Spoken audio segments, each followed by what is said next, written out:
See, I'm a fan of the chewy chocolate chips cookies though, like the melt in your mouth rather than like the crispy, crunchier chocolate chip cookies. It's got to be more of the melt in your mouth kind. Okay. We are we are I think live. Let me mute that real quick. And so I'm watching the actual stream and our intro that needs to be badly updated. Sorry, Hillary. It's all Um, right. yeah, we'll get there as soon as I pay for more videos here. Um, all right, so I think we're ready to go. Hurricane Girls is live. Laughing while we storm through your fragile little scene. Hurricane girls, your nightmare and your meme. Tear it down, flip your crown. Chaos reigns, hurricane girls again. We're the hurricane girls, tearing down your world. Radical, badass, never control. We'll laugh at your rules, flip your whole plan. Feminist fury with a punk rock jam. Hurricane, hurricane girls. Heck rock jam. Hook rock jam. Hook rock jam. It is Tuesday night. You are here with the Hurricane Girls on youtube.com at Hurricane Girls. We'll be on Spotify and Apple and WHTR Hurricane Girls Radio later on tonight. But for right now, we are live and kicking it here in the YouTube world. And just so much going on right now. It's if you haven't paid your business taxes, go ahead and get that done because god damn, I've been busy all day. So my name is Hurricane Sheila Chappelle, America's ex-girlfriend, category 5 Hurricane Girl. I'm here with my besties and my daughters here tonight. We're going to get into all that in just a little bit, but just letting you know, coming up in the next couple of weeks, and next week will be Hurricane Hermie's birthday. She has requested her own show to be done. Probably I'm going to see if her and Ev can stream, and then we'll just hang out and we'll be kids again for a good minute. Um, then the week after that, we're going to meet an amazing pop punk band, Try Anyway. They describe themselves as divorced mom rock. And hopefully by then, more of us will be identifying with them at that point. They're really good. They're definitely, if you're really feeling some type of way about men, you should go listen to them. Um, then we just booked Landon Reed because we are strange little onions. So Landon's going to be coming on the show, talking to us and sharing just whatever bullshit we decide to talk about that night. So, oh, I forgot. Definitely, maybe he's coming on the show as well too. Courtney Klinkert was on the show last year, and she's going to be with us to introduce some new music from her band. It's going to be great going into February here at the Hurricane Girls. But tonight, I am here with the incomparable Hurricane Sim, the heart of the show. How are you tonight? I am so excited to be here tonight.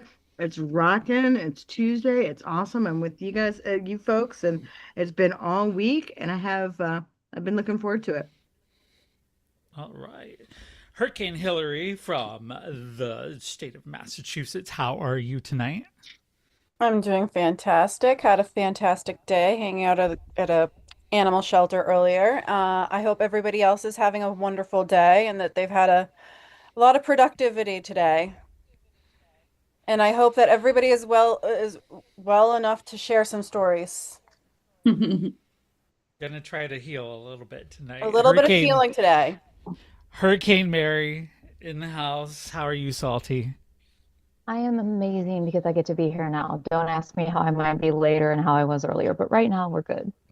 Right now, that's all that we have, right? Is right That's now. right. So I'm glad you're here. Hurricane Alia, how are you tonight? Hi, everybody. I'm so glad to be here. I hope that we have a great, productive night. And as we said, that we get a lot of healing. I'm so glad to see my nieces here with us today. Love you both. Don't tell you enough, but I love you both. And speaking of those nieces, you might notice there are two guests here tonight. These are my daughters. And when I say that they're my daughters, I mean that in every possible real sense of the word that I can, because they are my adopted daughters, and that will be important for the discussion tonight to realize that they're not talking about me necessarily, but talking about parents tonight.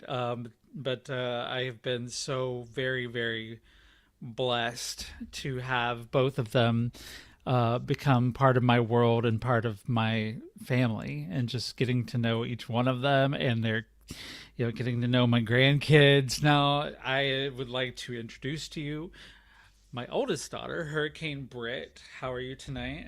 Doing really well. I'm really excited. I've been looking forward to this for a long time. You are here. The distractions are gone. We're ready to jam Yeah, here. this time around there are no distractions. Wow. It's So so good to happy. see you. I'm glad to see your face here. And Hurricane Bug down below me right now. And how are you tonight, Kat? Doing well. Usually I'm in the comments in the chat with Alia. So I'm so glad to be here with everybody. And You've been same, I'm very excited. This is a subject I'm extremely passionate about. you've been promoted tonight to be up on panel, and I'm glad to see both of you here. I love both of you more than I can say, and it's just wonderful having you here. So I love tonight, you. what we were going to Love talk you. about. Thank you. I love you too. Tonight, what we were going to talk about is parents, basically, parents and children, and something that has been in the media a lot recently. Thank you, Oprah, for talking about parental estrangement, or as I prefer to call it, no fucking contact. Um, and the idea has been that it's a new trend that's happening. Apparently, I was cool before cool was cool. Like, I was way ahead of this trend a long time ago. But there's this idea now, especially amongst estranged parents on TikTok, that it's just a trend. It's a cop out that therapists are giving to their patients rather than teaching them conflict resolution or whatever the fuck. And yeah, if you can't tell how this discussion's going to go by now, buckle up, bitches. Like, we've got a lot to talk about tonight.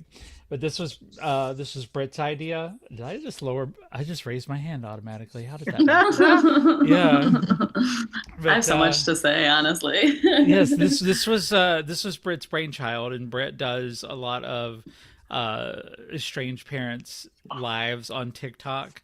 And so I'm just gonna, let you talk about it for a minute and just tell us, where you're coming from. Yeah, absolutely. First and foremost, I want to say the thing about Oprah really upset me. I don't think it's a fad or, maybe for some people it's a phase, but I don't think it's anything cool. I don't think that people who are, and I'm okay with using the word estranged because I am kind of what I consider gray contact with, honestly, both of my parents. But I don't think that's something anybody wants to do. I don't think that's what any child wants, adult or otherwise. And I hear this a lot on a live that I listen to that I think is a very important piece. And I think everybody can agree on, really, is that children are pre-programmed to love their parents, right? I think everybody can agree on that. Like, they're pre-programmed to love you. They're supposed to. They come out pretty much loving you. Um, so if they're pre-programmed to love you, that means that you did something to that for that love to not be there. Um, Usually it's not a first, second, third, fifth, 10th, 20th, 50th time that there has been problems. Usually this has been a problem over the child's entire life of boundary crossing and being harmed by the parent. And I'll tell you that with either of my parents, if I had my cake, as the saying goes, like, and I could eat it too, like I would have a relationship with both of them, even to this day. Right. And I've said this to you many, many times that I should have never had a chance to be your mom. Like that should have been something that your biological mother had on lock because like you said, kids don't come out. The kids are not born into this world hating their parents. There's going to be the random exception. There are sociopathic people that are born, but I don't. I thinking back to my case, I would have never wanted to go through no contact with my parents. I tried for 40 years to reestablish the contact, to reestablish that relationship, and finally, it's just like, you know what?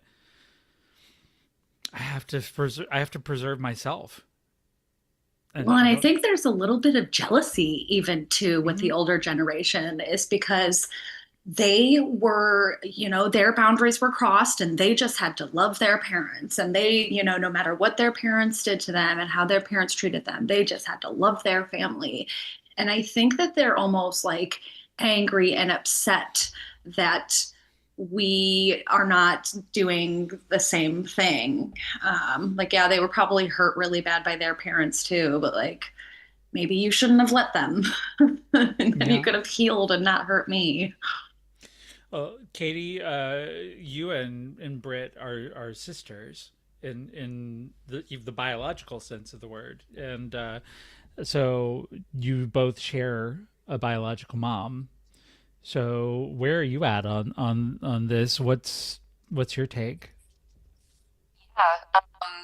And the funny thing about me and my sister is that our mother has a dynamic where she gets kind of closer to one of us because she feels rejected by the others. And so she and I were always kind of at odds when we were younger, where I would be cutting off my mom and Brittany would be like, that's our mom. And then it vice versa. I'd be, oh, I'm trying to reestablish contact. I'm trying to be close with her. I'm trying to show her some love. And Brittany would be like, screw that. She did me wrong. And then finally we both kind of finally got to the same point, which is yeah, the no contact or estrangement. And um, it was kind of finally then that I think it helped me understand that this is healthy. This is where I should be with her for myself. And just to emphasize, yeah, I would have never chose to not have contact with my mother.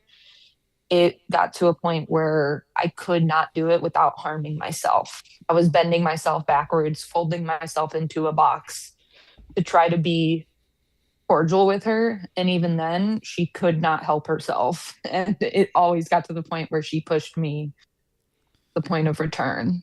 And so it's nice for us to both be on the same page and also validate each other that this is healthy. This is something that we both stand by and like stand strong with each other in. Right, because in these situations, very, very often, a narcissist or a malignant person will triangulate one against the other. So it could have been very easy for you and Brittany to be played against each other. But I love the fact that you two have found a way to make your connection and to be there for each other. It's obviously, there's going to be differences in the way each of you views the world, but I love the fact that y'all have that connection. And I wouldn't have you, Kat, if it wasn't for Britt, because Britt was like, "Hey, My sister needs a mom too. And you can tell her I thank her all the time for it. Yeah, she And does. at this point, you both are moms. Yeah. Like Britt, your child is what, 16, 17 months old now. Yeah. Yes, and Kat, you are fresh out of the delivery room. Yes. Oh my God, a You one know, month old. 1 month. It's 5 hard to weeks, I believe. think. It's hard to believe 1 month has passed, honestly, because it's been a lot during that time. But you're seeing that dynamic now from the other end. Like you're the mom now. And honestly, Like it fledges up a bunch of wounds because now I just really, at certain points in my throughout this process, I've been able to empathize and still keep my distance, but be able to understand that there was harm to her and that things happened in her life that led to the toxic dynamic that exists. But now that I have my own child, I think it's harder for me to empathize. It's mhm. harder for me to understand her in any capacity. Right, because you would do anything.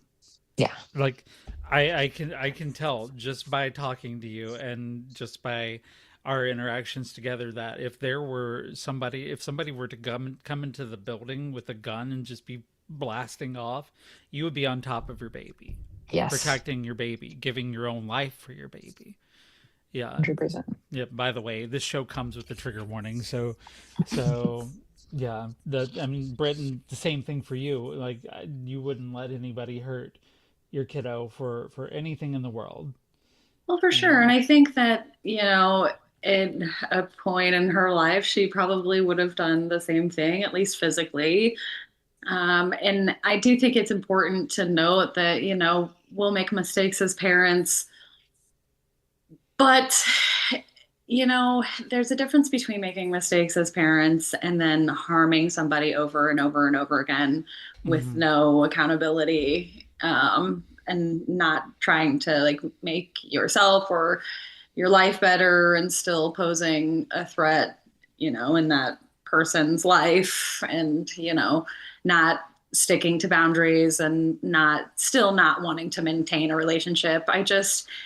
I can never think of it. Kind of reminds me of almost in a romantic relationship, even it's kind of like a misconnection thing versus it being like anything. It's like, I don't even care to have a relationship with this person. So it doesn't matter. But people who have good connection with each other, it doesn't, the trivial things, like, sure, I'll follow, like you'll follow somebody's boundaries if you care to have a connection with them and to be in their lives, like, mhm. um, and I think that's the hard part for me is just that she still continually, like, still isn't doing it. And even after all that time, the door is still open and there's still no action. So I just can't ever, I side with Kat when she said that I just have a much harder time understanding. I'm honestly much more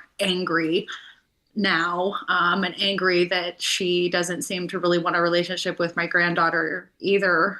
And, don't get me wrong, there have been times that I got busy and I haven't responded to text messages, but like I do that to you too. Yeah, no, And, who literally, keeps talking to me? because Brit, I mean, strangely enough, we have lives that have things that need to be done. But the fact of the matter is that you know that anytime that you need to talk to someone or you need support, all you have to do is pick up that phone and I'm going to be there just as quickly as I can. Um, I don't understand anyone not wanting to be in that little girl's life because I mean, I may be prejudiced as a grandma, but she's the most beautiful baby.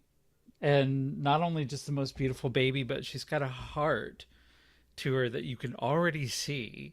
And I'm dying that we're so far apart most times because I would just love to just come over and hang out with her and Nolan all day, and just be there. But I think a lot of us in here have similar stories, so I kind of like to go around the hurricane room here and just sort of talk about when it was that we decided it was appropriate to go low contact, great contact, no contact, and we can talk about, to the extent that everybody's comfortable, who that was and why it was important to preserve ourselves for that. So um I want to start on the hurricane side of things here.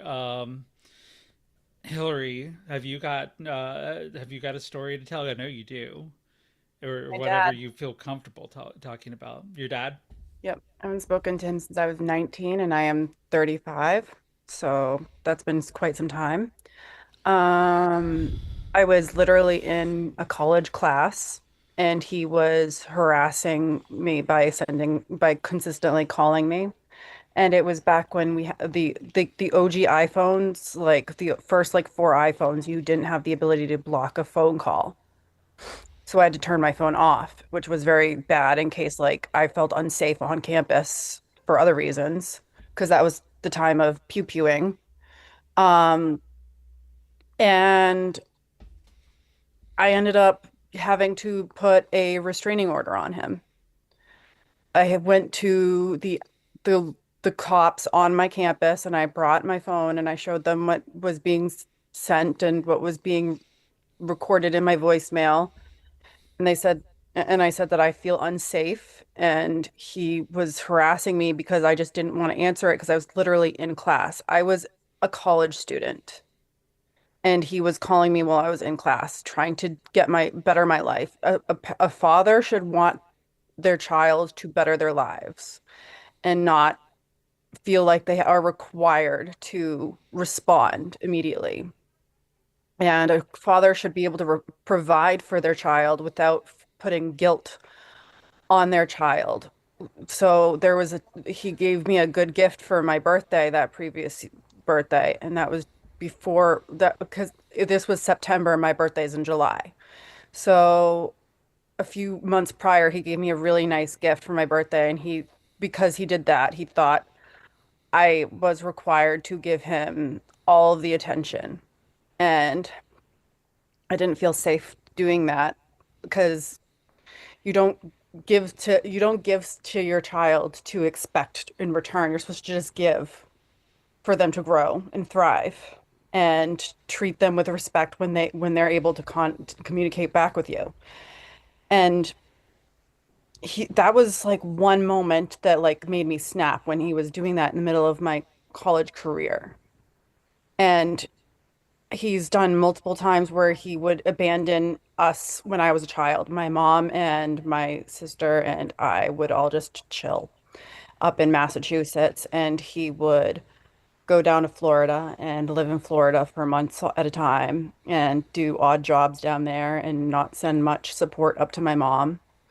And I barely like I had a broken childhood with him from before then, even like as well. Like so when the second I turned 19 and I started seeing all of my friends have like normal one-on-one relationships with their dads that have always been there consistently, I was like, "Oh, so that's how it's supposed to be." Like not everybody has a father that does it that just takes off. And because my dad would just take off when things got tough, I thought like that was like a normal thing. I thought like the moms were supposed to because like even like my friends like their moms were always the one that stuck around and the fathers would go off on business trips. So I thought like it was kind of like similar. And then when I got to be in my older teens and when I was in college, I was like that's not normal. And on top of that, he had addiction problems. So he would lean on that and pretend like that everything was fine. And it was not fine. I was forever changed from the fact that he couldn't be there and he put all of his energy into his addiction and not me and my mom and my sister. I want to key on something you just said, which stuck out for me, is you thought this was normal. And I think we all, to some extent, thought that the abuse that we suffered and the neglect and the the mental torment was normal, and I want to acknowledge that it wasn't. And I love that you came to the idea and the recognition that it's not normal. And I know Yeah. this is really hard for you to talk about right now. Yeah. Um, like there was this one time I was like 16 and I had a cell phone that I needed to call my mom from when I went places because like you need to have a lifeline to your mom. And he broke my charger to that phone. And my mom had to, and it took my mom a little bit longer to buy me a replacement charger. And it was the charger, and at the time, the only charger I had was the charger that you could charge your phone with in the car. So because it was in her car, and when she was driving him somewhere, because my mom is a saint and she is kind and helps people even if they don't deserve it, she was driving him somewhere, and he said, could he have that charger because it worked for his phone too? And she said, no, that's Hillary's. She needs it for her phone. She needs it to help to make it so she can charge her phone so she can call me whenever she goes somewhere. And he broke it. He bent the little like prongs and got mad that like instead of like being like, oh, that's my kid's important possession, I'm just gonna break her possession. Mm. My mom saw him do that, and I'm very happy she told me instead of trying to protect him because I could have thought like it could have just like was a freak accident of like something bumping into it wrong in the car. And Right. like like I thought that like that kind of treatment was normal to be honest because I would see like I thought and just constant like things that he would do to mistreat every little piece of connection that I needed. 'Cause that was a safety tool too, because if you go out with your friends, you need to be able to contact your mom and be like, Mhm. I need a ride. I need to get out of here. And he jeopardized my safety too in that regard. Because I couldn't go, I couldn't go to a place knowing that my phone was charged that next time. I literally was, and then also after that event, I developed a phobia. There's a phobia called nomophobia, and you get a phobia of not having a cell phone or a service. And Mhm. right now, I have two cell phones that work. That makes so much more sense now. Yeah, I will never not have a cell phone, ever, I hear because you. of that situation. I was out with my friends, and my phone just died, and it was in a situation where I was scared. So, and my grandfather made sure that I've always had a phone, and my mom has always made sure I always had a phone. And it was because of that event when I was a teenager that, and it was him putting me into that lack of safety. And that was one event out of millions, but that's like one event that just created a phobia for me. You're not supposed to just create a phobia in your child. You're not. I appreciate you sharing this story with us here, Hillary. That took a lot of vulnerability from you, and I appreciate it. I'm gonna go around, and I think Alia, do you have anybody that you've had to regulate in your life? Yeah, I I almost feel bad about sharing because it's been reconciled at this point. Like I must be one of the rare instances where reconciliation is possible. I wouldn't call it a full reconciliation, but it's a workable one. Um, I want throughout, to. I'm sorry, I didn't mean to cut you off, but I do want to point out that reducing contact or cutting off contact can result in reconciliation with people who are willing to do the work. So I don't want you to discredit yourself for that just because it turned out well. I don't mean to like pit my feelings against anyone else's, I guess. I just I feel like I'm one of the less common outcomes, at least in our bunch, which is very, very sad, and I can't imagine how it feels for it to take longer than it took mine. But I guess the groundwork is that um, my parents, my mother was always the one that was in charge. Like if you want to say where wore the pants in the family or whatever, she was always the one in charge, and my father absolutely deferred all, I guess, power to her to make decisions financially. He was the breadwinner, the sole breadwinner for many years, but she always kind of kept us in line. And there was a lot of distrust and mistrust that flowed one direction.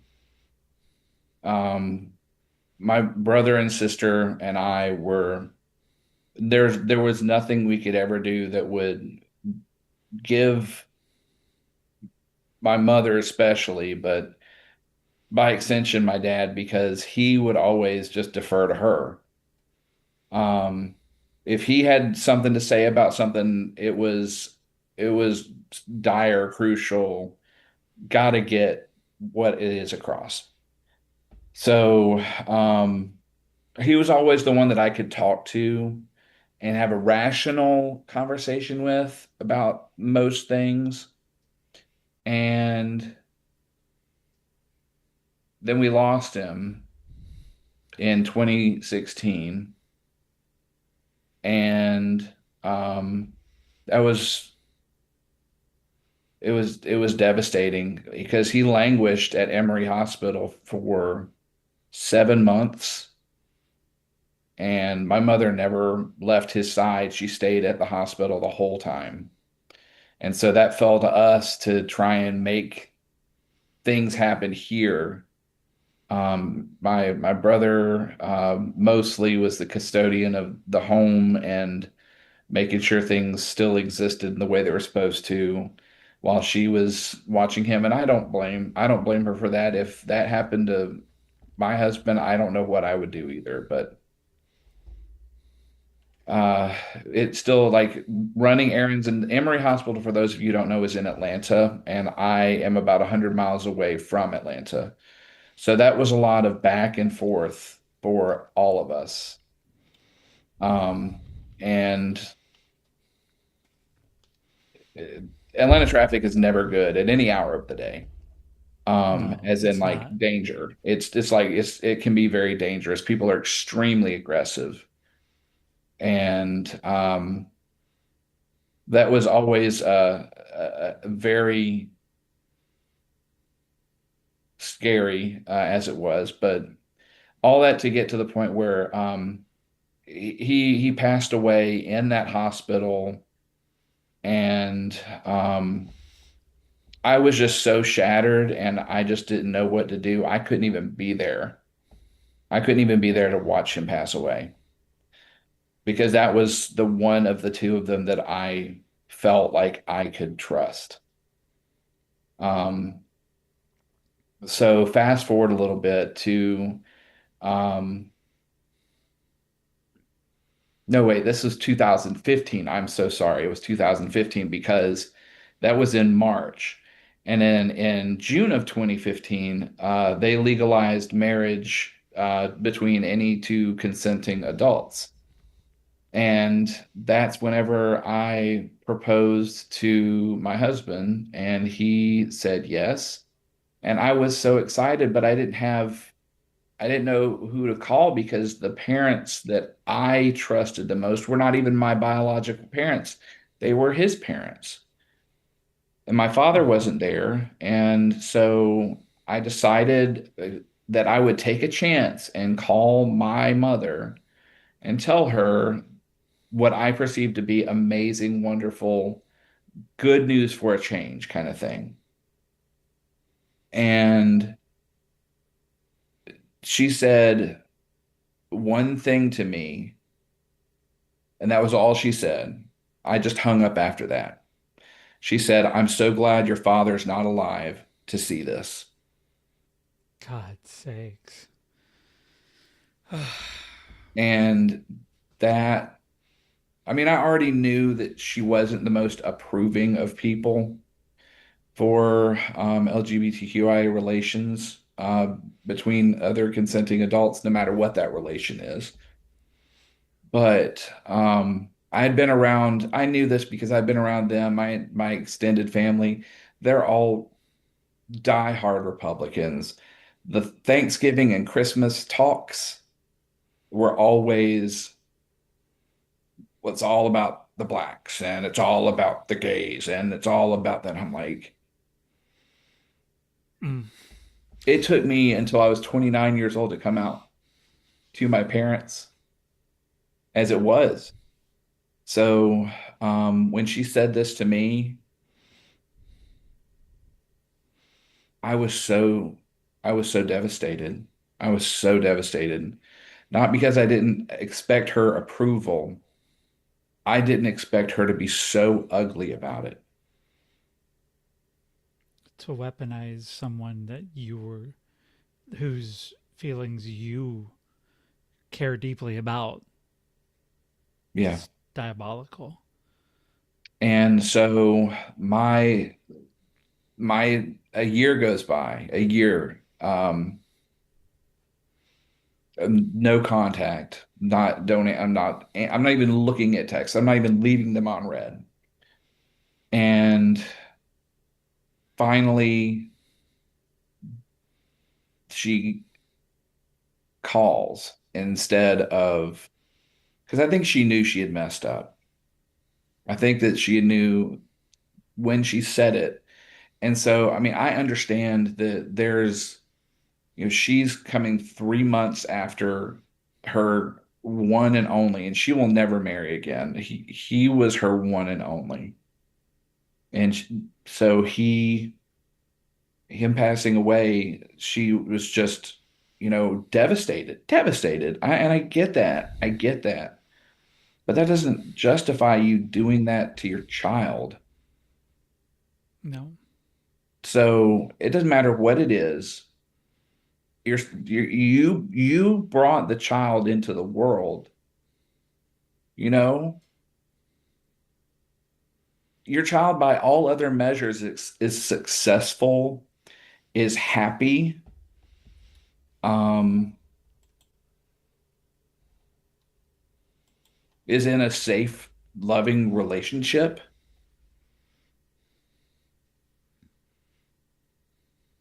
Like, what is there not to be proud of? What is there not to appreciate that maybe she could have looked at herself and say, I might have had a little bit to do with that. It didn't matter. So, come to find out very, very recently, like in the last couple of weeks, I was talking with my sister for a good 2 hours. They didn't come to the wedding. I extended the invitation to them anyway, despite that. I extended the invitation to them anyway. And because I was so afraid of her, I didn't even text my own brother and sister. I just assumed that maybe she would tell them that I'm getting married and that I had invited them. Um, she never told them. I thought that they didn't come because she also took them across the country to Pacifica in California on my wedding day so that they didn't have a choice. And I thought that was all that she had done, but no, she hadn't even told them. So they didn't have the knowledge. And I take some blame for that because I could have told them. But but anyway, we after a year of nothing, like I'm not talking to you. I don't want your opinions. I don't want any influence from you in my life.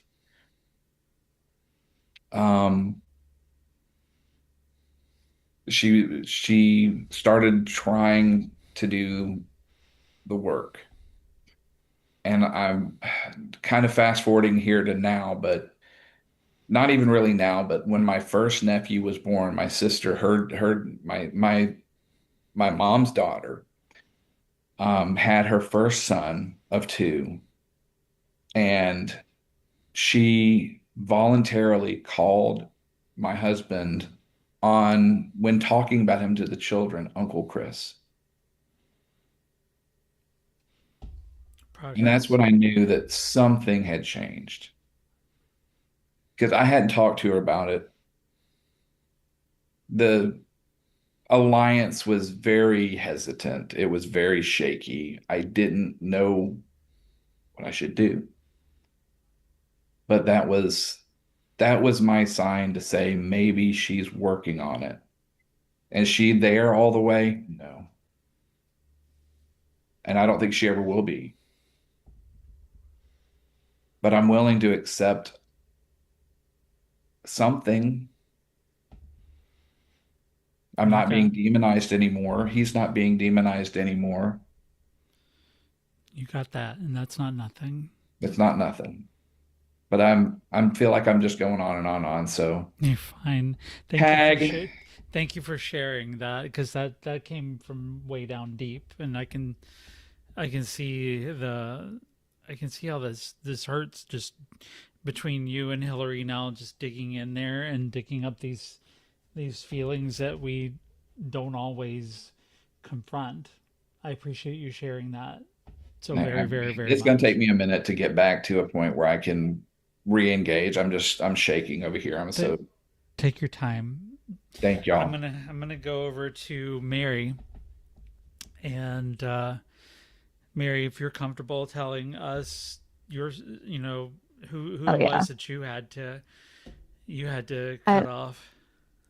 yeah, I've reached a point where it doesn't even really hurt anymore because I'm almost 50 years old now.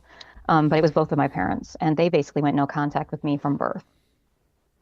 I was the ancillary child. I was the eldest of three. There were no photographs of me. I have 5 photographs of me from childhood, and that's it. There are family photos that I wasn't in. My mom loved to tell people that I was pissed on a rock and hatched by the sun. I'm going to get to how that got healed in a minute. Um, and I remember being a child and having to work my way up, shaking and crying to be able to tell my mom and dad I loved them because that wasn't something we said in our house. I didn't know how to hug someone the right way. I did not learn how to make friends or have bonds with people. I was me and I had my books. That was it. Um, when I was 13 years old, my mom and I were, and I should say that my parents were physically abusive too. My dad especially. And I remember being 6 years old and he had knocked me down and he had kicked me in the ribs. And I was very, very upset. And my mom gave me a paper bag to breathe into so I would calm down because I was hyperventilating. And then years later, she said, "Your dad would never have done that. Why would you say that?" So I've been gaslit my whole life. When I was 13, we were arguing, and I don't even remember what it was about, but she was always very mean to me. And I said, "Well, you know what? Maybe I should just kill myself." And she said, "Yeah, maybe you should." So I knew right where I stood then. I started trying to move out when I was 17. I finally succeeded at 23. I haven't been back. I would rather live under a bridge with spiders, and we all know how afraid of spiders I am, than go back there. Um, Looking back, I know my mom clearly resented me because I didn't fit in. I have a multi-layered thought process. I think I literally have 12 thoughts processes going on at the same time. There's 3 BTS songs playing at any given time in my head, and I've got them all. I'm keeping them all straight. Um, it's looking back, but I think she resented me because I am intelligent and I have a huge vocabulary and I'm not afraid to use it. And I while I never learned to have a backbone until very recently, I was still more brave than she was. But when I finally moved out at 23, they basically stopped contacting me. I would reach out a couple of times a year and it was always like, eh. And then my dad died in 2017. And the only thing I felt was sadness that there were no more opportunities for someone to want to be my dad. So, see that I'm not going to cry, Sheila. It's not happening. You heard me start to lose it. I'm not going to do it. Listen, Um, cry if you need to. nope, I'm not fucking up my makeup tonight. So it was in 2020 that I finally went officially no contact with my mom. It was the beginning of COVID. I was in the shower crying every night. What am I going to do with my kids? How do I take care of my kids? What is going to happen? Are my kids going to die? Am I going to die? Am I going to leave them without a mom? And I had called my mom. I wanted my mom, even though she had never been my mom. You still want that. And I was trying to tell her, and she was like, oh, it's not that bad. And this is what's going on in my life. And this is why my life is working. I'm like, you know what? How fucking dare you? And I hung up. She is blocked on my phone. She is blocked on TikTok or on Facebook. She follows me on TikTok, and she can if she wants. I'm just a salty historian there. I don't talk about my private life. She can learn about women in history and why I'm stronger than she is now. And with coming out, I was 45 years old when I came out that I'm bisexual. I was 45 years old in 2021. And it was so liberating to finally say that. And my mom, well, it isn't even worth saying. She played the part, and you could tell that it was just playing the part. I still love you no matter what you are. You know what? Fuck you. I'm your daughter, period. Fucking right. But going back to what healed me, because yeah, being told that you were pissed on a rock and hatched by the sun, yeah, okay, as an adult, I get the humor in it, but you don't say that to a child. I wasn't born, I was pissed on a rock and hatched by the sun. I am 49 years old, and that still gets me, even though I am adult enough to know that that's not true. So what healed that, and it was just a simple sentence, and I know Greg's probably here, and he's probably tired of me telling this, but Greg, one of my OG followers on TikTok, he has been with me since the beginning, and he is they're so fucking amazing. And I was in a live, and I was talking about my mom saying that I was pissed on a rock and hatched by the sun. And he was like, well, that means you're a goddess. I'm like, shut the fuck up. And I kept going. And he was like, no, it means that you were born of the earth and the sun loved you into life. So you're a goddess. And that one thing healed so much in me.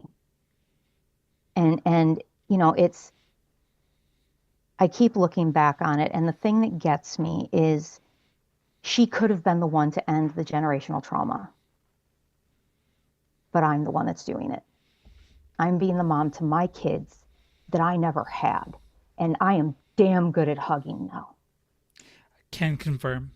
100% can confirm. So I learned that you don't end the hug. You let especially a child end the hug when they're ready, because they need to hug you for as long as they need to hug you. You don't stop. So I am still really horrible at making good connections, and I'm really horrible at responding to texts, but I'm getting better.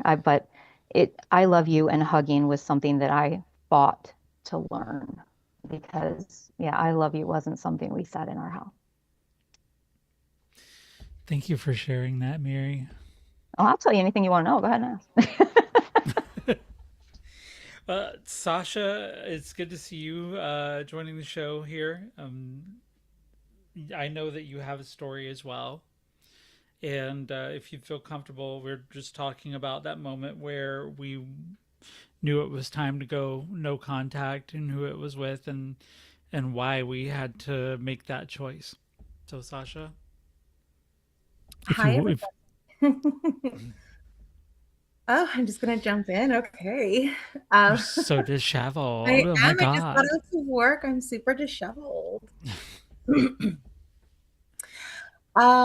So for me, it was my father, and then a little bit later it was my mom. But then that kind of changed. But my father was very abusive, verbally, mentally, physically. Not only to me and my sisters, but to my mother as well. And it was not uncommon to be told that we were going to be killed that day or murdered that day. Um, there were some attempts.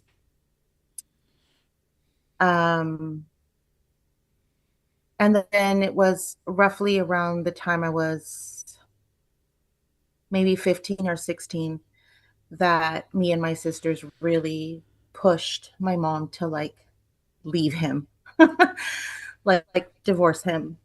Um, he didn't have anything without her. The house we lived in was hers. The credit was hers. The money was hers. Everything was hers. So it was like, we need to get out of this or end up, we're going to end up dead. The cops were always being called to the house because of violence, just to keep things light. And so that happened. He was removed from the house by force. Um, and then I guess when the divorce stuff happened, we were forced to still, even with all of that violence and stuff, we had to still have visitation with him. Um, and then that was like a whole thing in itself because he blamed me and my sisters for the divorce. It was because of us that my mother kicked him out. It was because we had gone with her to the courthouse. It was because, we were bad children. And this kind of came to like this huge like climax of just horrible violence and stuff when he became a Jehovah's Witness.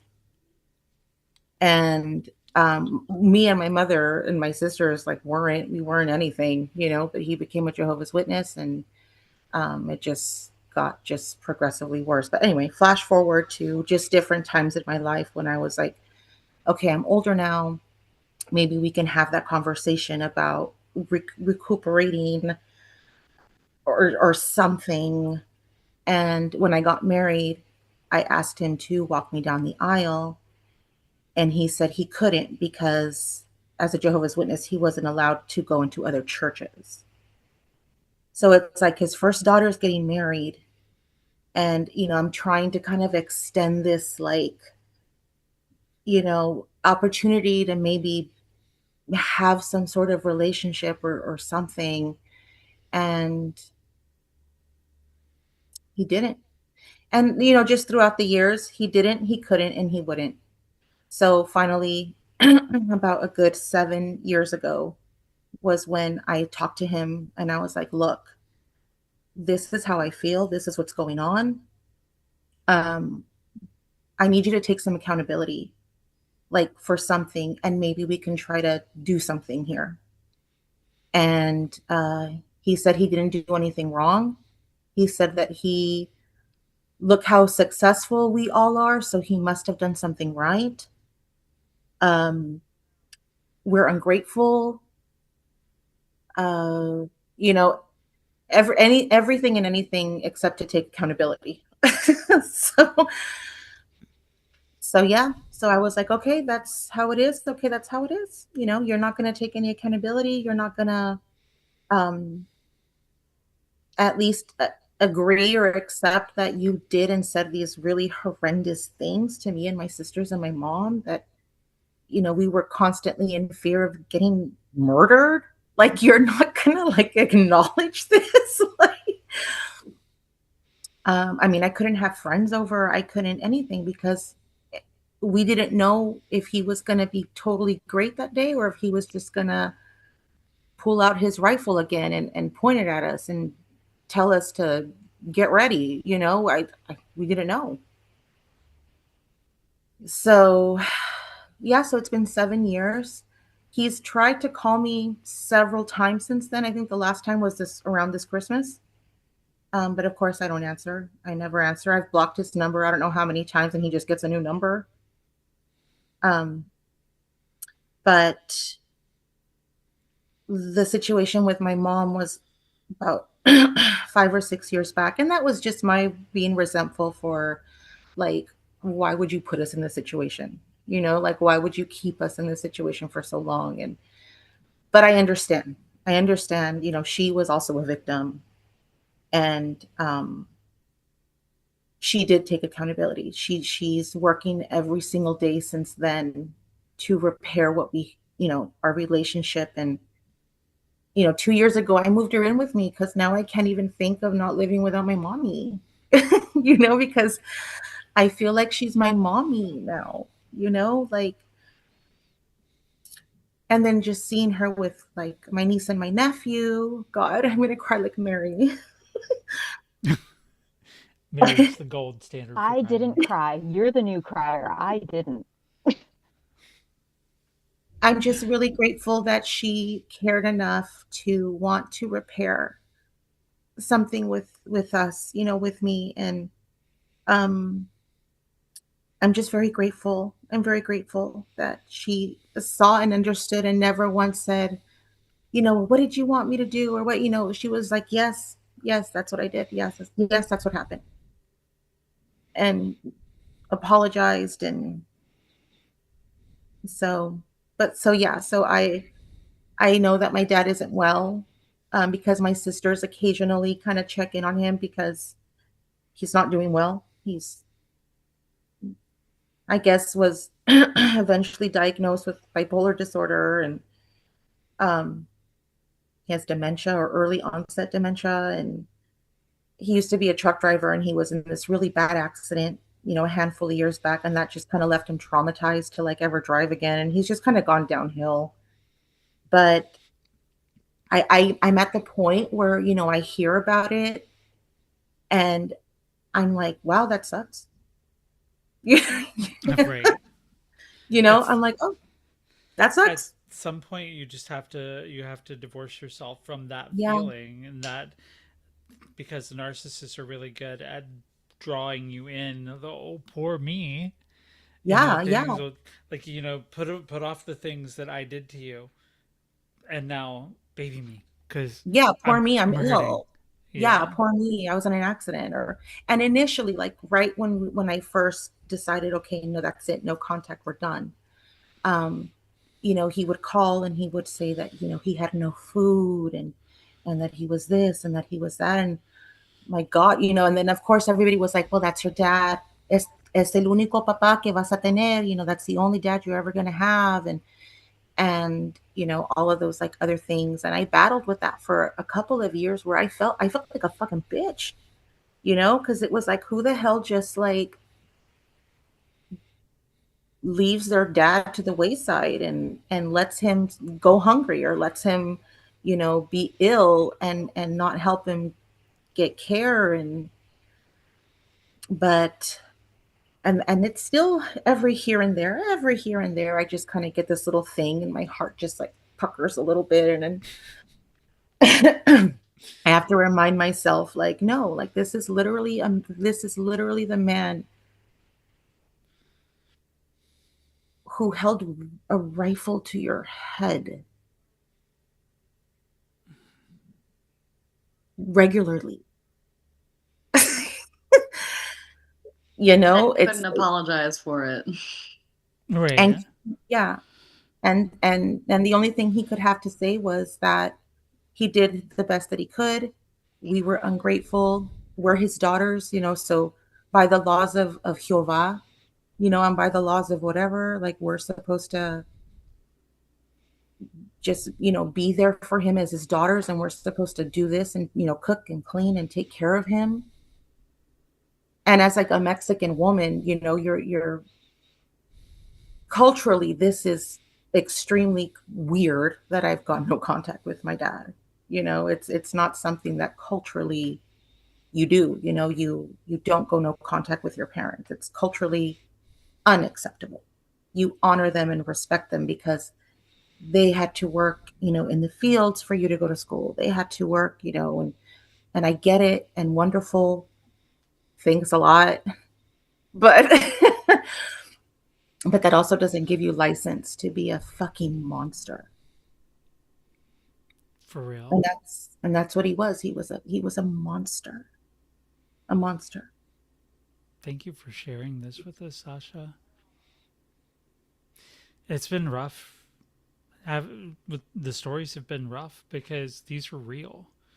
And these are Yeah. not just the stories that, this is not just, as Oprah likes to so blithely put it, just a trend. This is lifetimes of trauma that none of us would have opted into. And Sim, I'm going to get to you in just a second. And Katie and Britt, no, we've not forgot about y'all. We're going to come back around. But um, I'm going to insert myself here to tell my story, which, if you followed me on social media for a long time, then you probably know at least bits and pieces of it. I also want to point out that there are people in the chat sharing their stories too. Sarah Ann, Casey, um, Anna Christina is in the chat as well, and we appreciate y'all sharing your stories too. We can see it. For me, I don't know if anybody can tell, but I'm transgender. Everybody says they can tell, but they always prove themselves that they can't. But yes, I am trans and I am queer. I am very much not in the norm that I grew up in, which is evangelical Christianity. I grew up the child of a evangelical pastor and his crazy ass wife. And it was a lot growing up because there was always pressure to conform, pressure to fit the mold of that perfect little preacher's kid, I always carried the weight of my dad's employment on my shoulders at whatever young age I was, because they're like, if you act this way, your daddy's going to lose his job, and then you're not going to be able to see your friends, and we're going to have to move across the country, and you're going to have to uproot your whole life. So you, little 9-year-old Sheila, it's your responsibility to make sure that we don't get fucked over. That's a lot for a kid. So I was always under pressure to behave a certain way, and definitely never to think about guys in a sexual fashion, never to think about maybe wearing clothes that are supposed to pertain to women. Like, none of that.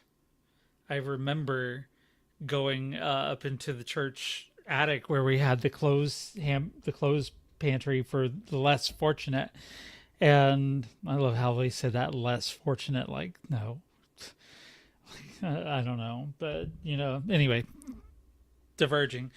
I put on a wedding dress that I saw up there because I thought it was pretty, and I thought that it was. I wanted to see how it looked on me, and I'll be goddamned, I was beautiful. Again, I mean, it's tulle lace and little pearls and everything, and it's sheer up here, and just I didn't have the cup size for it then, but just I felt pretty, and I went downstairs to show my mom, and she shit a kitten basically right there, because the church members were there too. We were all having a big cleanup day, and she was like, "Get back up those stairs right now and take that off." And I didn't understand at the time what the big deal was. I just thought I felt pretty. And then, more and more as I was growing up, I knew I was queer. I knew I liked men and women. I knew I wasn't a boy like the other boys were. I didn't fit in with them. I didn't identify with them. And so fast forward to adulthood, I got married. Had to check that box, It's definitely a great way to prove that you're straight by marrying a pretty church girl and having a kid. So I left the church during that time. I didn't come out or anything. I just decided I didn't believe in the church. And my father said, "Well, this is it, son. We can't go any further with you." And it would always, all of our conversations would come back to the church and coming back to the church and being, I have not even gotten into the abuse and stuff I went through for not conforming to the church, but this is me as an adult being told I'm no longer part of the family because I'm no longer part of the church. So 5 years of no contact at that time. Then COVID came along, and I was in China, and we had to evacuate. I didn't exactly have a house. So my parents and I reconnected. And I was like, you know what? If we can have a conversation without having church brought into it or without my politics being brought into it, then we can give this a go. And it worked for a little bit. And then it came right back to, well, why are you saying these things, these terrible things about Trump? Why are you saying these things like Trump is saving America and all that kind of shit? And I'm like, I can't. Like, you're putting a Trump sticker on the back of my car that I have to drive around, Like, what are you doing? And then I was very much aware of who I was. At that point, I'm like, I am transgender as fuck. I am a woman stuck in this fucking man's body, and I'm trying to get out of it. I started transitioning slowly, piece by piece. I would do it outside the house and then come back home. I joke today that I learned how to put on makeup in the rearview mirror of a Honda CRV parked behind a Walmart. So I would go, change, put on makeup, and go out to the club. Get drunk. That was a whole nother thing. Alcoholism is definitely a thing for me, but I would then, after when I came home, I would have to just be real careful scrubbing the makeup off, making sure I hide the thing. I always carried a duffel bag with me wherever I went, hiding everything, and then coming back in. Still, you can't hide pink hair and painted nails and stuff like that. So they were starting to ask questions. I remember my dad coming into my room saying, son, I don't know how to ask this, but are you a homosexual? And me being like, well, I can tell half a truth right now. Like, I can be like, yeah, I still like women. Okay, I don't need to elaborate on that, but, come down to the time when I changed my name legally to Sheila Chappelle, as you see it here today. Unfortunately, I got mail. They mailed my driver's license to me. They mailed my social security card to me. And I'm like, can we do something about this? Because this is dangerous. And my parents were like, who is Sheila Chappelle? And I'm like, that's a friend of mine. And they're like, we know you know who she is. You need to tell us why she's getting mail at our house. And I'm like, because it's me. Because it's me. What do you mean that's you? I'm transgender. My mom just looked and turned and walked away. I knew where she was going. She was going to my dad.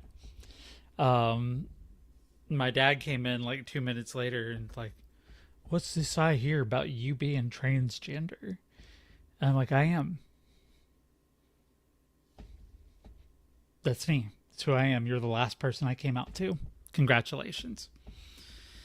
And the next day, they had drafted up an eviction letter. And they were like, you have to be out by the end of the month. I was already planning to come to Ohio. No big drama there. But they turned up the bitch switch and the abuse to 11.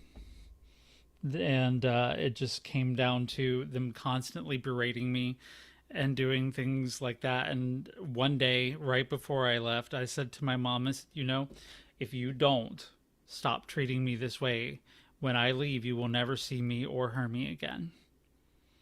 And she said, that's fine. I said, what do you mean that's fine? It's like, you're a Chappelle now. You're not part of the family. That's fine. We don't need you. We don't want you. And in that very moment, I had my permission to stop loving her and stop trying.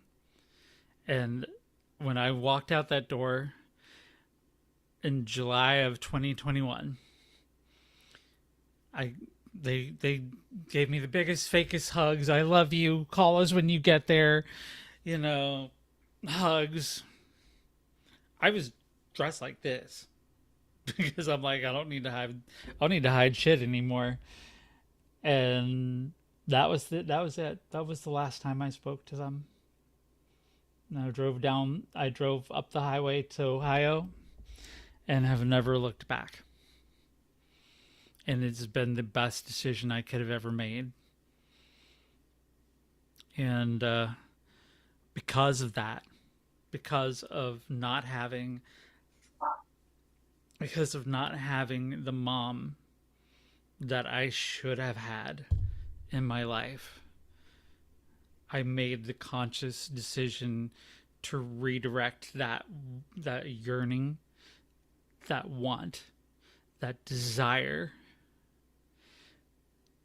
towards the two women you see in this room, and towards Sam, and of course towards Hermie, but also towards Drew and Ev, and redirect and give them. I'm jealous of Britt and Kat sometimes because they're getting the woman I wish I would have been able to rely on in my life. I don't want you not to have it, but I feel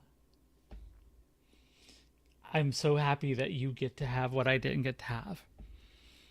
And I love the both of you and the six of you, honestly. And thank you for being the best part of some fucked up shit. I would say the same to you. I was gonna say it was a privilege to hear your whole backstory. Obviously, I've heard bits and pieces, but it makes me understand so much deeper. There's a lot of detours I could have gone down because there was physical abuse and there was, all these other things that other people have talked about, but just at its most fundamental, having a mom that cares for you, having a dad that cares for you, that kind of thing. It's irreplaceable. But there are sometimes people who come into your life that can take up those spots and can at least approximate it. And I try to be that for those of you, and I'm so damn grateful to be that part of your lives. But I've taken up my space here. Sim is still sitting over there, and I kind of waited for you for last for the hurricanes for a reason, because you're our therapist, like it or not. You volunteer to do it all the time. And I just want to hear if you have a story that you want to tell. And maybe you can speak a little bit, as a therapist on the mental health side of this, and then we'll get back to Katie and Britt. So first, I kind of want to touch on, I guess, everyone else that spoke before me, because I think that given everything that everyone has gone through and the trauma that all of you have experienced, I mean, the fact that you're up here today talking about it and entrusting people with it, that takes a lot. That takes a lot, because you've all been through it. And I think that, I know we kind of joked at the beginning of the show. We talked about, kind of took a jab at Oprah, kind of talking about how, parental estrangement. She said that, the theory was that parental estrangement was a jab or a fad, and it was like, oh no, of course it's not, right? Because as we all know very well, it happens as a result of a series of behaviors that occur over a very long period of time, right? No one's waking up in the morning, flipping a coin, going, "Hey, I'm bored today. I'm gonna have a cup of coffee and go no contact with my parents." Like, it's not how that happens, right? And So there's a series of things that have to happen in order for us to get to that point. And oftentimes it comes down to a place of either we're unsafe or someone around us is unsafe. And so we're making that choice. And, for ourselves or for other people or both, right? For whatever it is, we reach a point where it's no longer tenable, right? To stay in that situation, it doesn't serve us anymore. And so we have to draw that boundary. And so, whether or not that boundary is respected or not, right, can also cause repercussions, right? There's people that go no contact with people in their lives, like their parents. And it's again, going no contact is a process, right? Because parents are continuing to push that, right? Hillary, you talked about that a little bit earlier. Like, you were trying to set some boundaries with your dad, and your dad continued to push and push and push.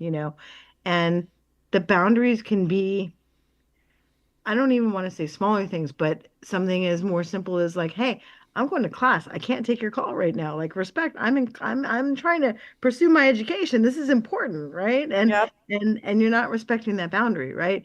Yep. And it can be as simple as that to, as much as, a physical safety situation or an emotional safety situation that the others have kind of talked about. And Sasha, you kind of talked about too. And, I think very few people can really understand, like Sasha, what you had mentioned about, kind of things being held to your head, family members and what they've been through. I mean, that's horrific. And so, but that speaks to like what you've endured in order to get to that point where it's like, no more, this is done.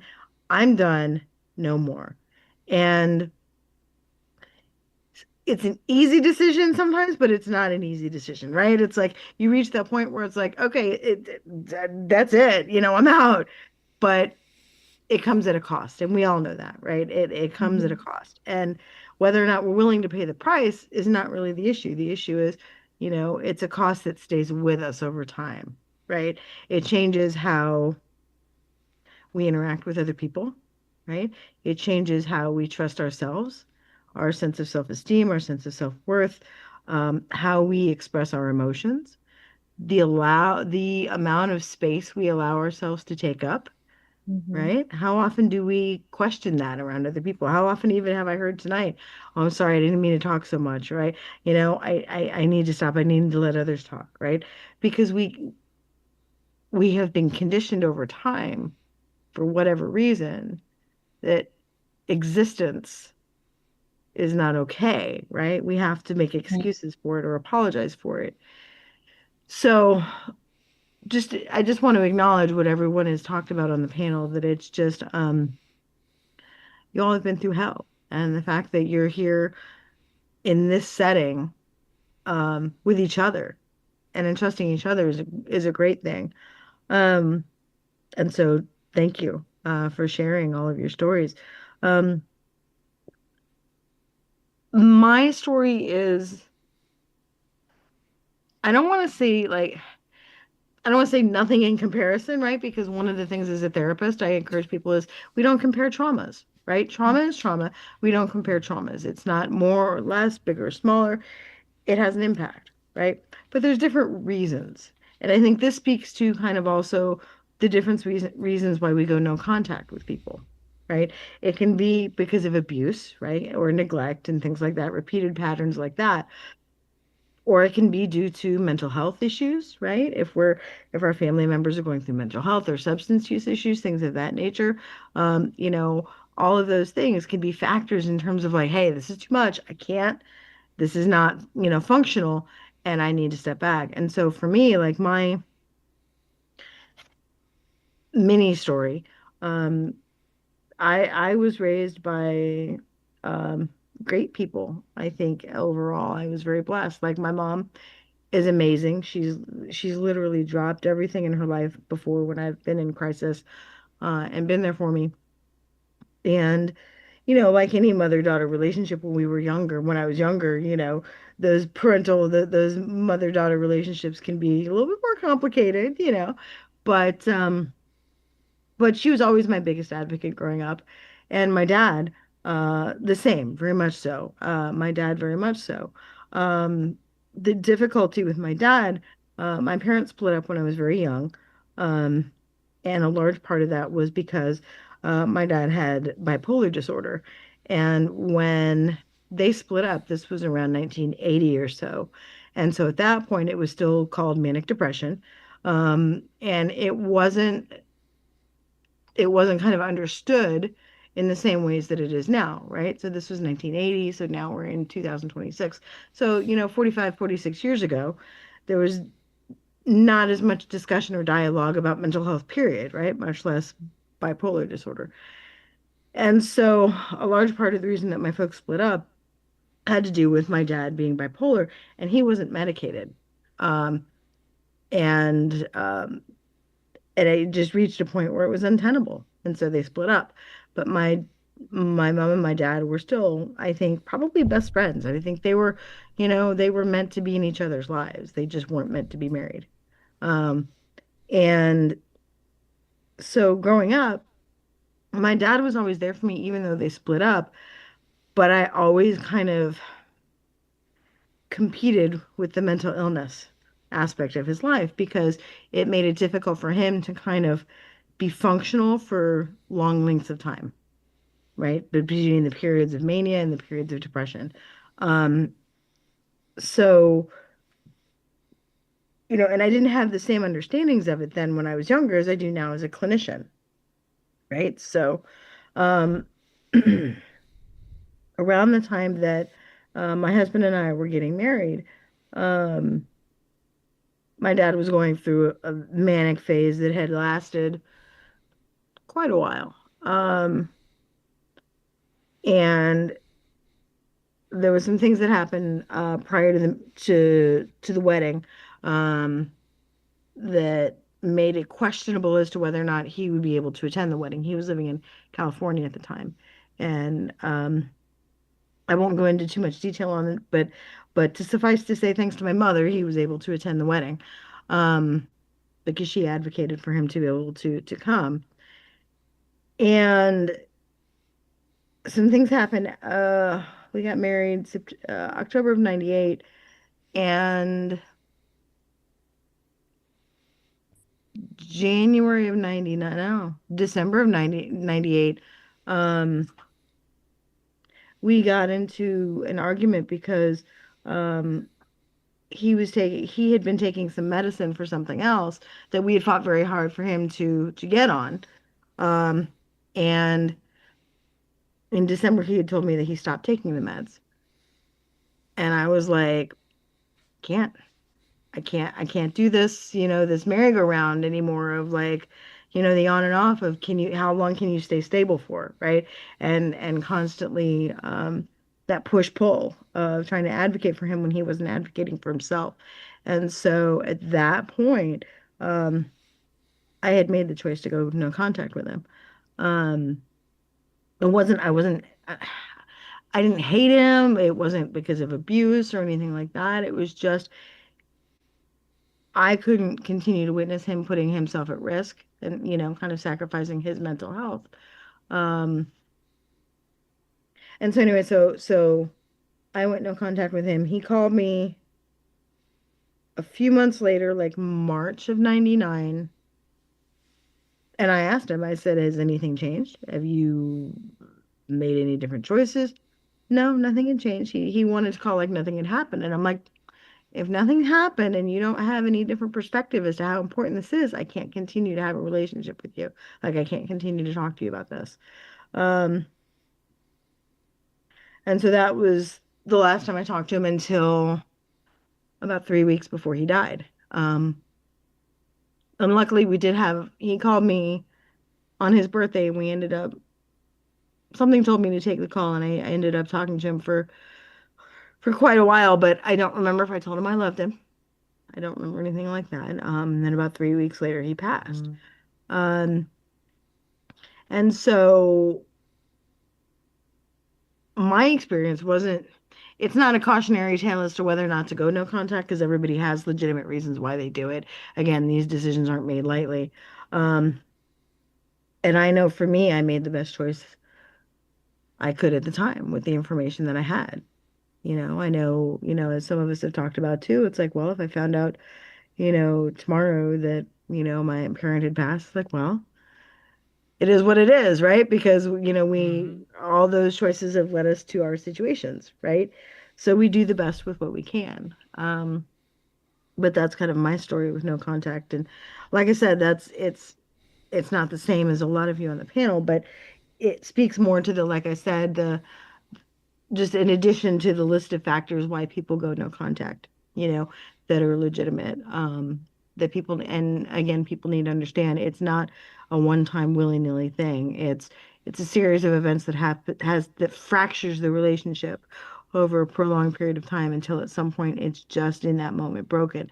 And it doesn't necessarily mean that there can't be reconciliation, but like some of you have talked about, there has to be accountability, right? There has to be that you can open the door and you can say, okay, well, if you're ready to do your part, like maybe we can talk, but there has to be that cooperative effort to take accountability, right? And to make those changes. Um, so yeah, that's kind of my story. Thank you for sharing that. And I love the part that just stuck out for me there was that this is what led to us being where we are now, for better or for worse. If it had not been for my parents being the way that they were, and Britt and Kat's parents or mom being the way that she is, we wouldn't have each other in our lives. We wouldn't have, if I hadn't tried so hard to be straight, I wouldn't have Hermie.